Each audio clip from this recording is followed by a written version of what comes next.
মিঠু চৌধুরী মিঠু ভাই, সেও ছিল একজন খুবই ভদ্র, যার জন্য আজকে আমরা পৌরসভার অন্তত মেয়র সাহেব সহ আমরা 12 জন কাউন্সিলর একত্রিত আসছি এবং ভবিষ্যতে একত্রিত থাকবো এবং 12 তারিখের নির্বাচনে ইনশাল্লাহ বিপুল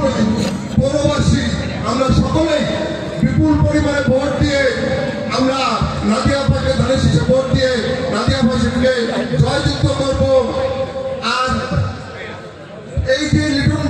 লিটন ভাই আমাদের যে ক্যান্ডিডেট পছন্দ করেছে নাদিয়া আপাকে ধানের শীষে ভোট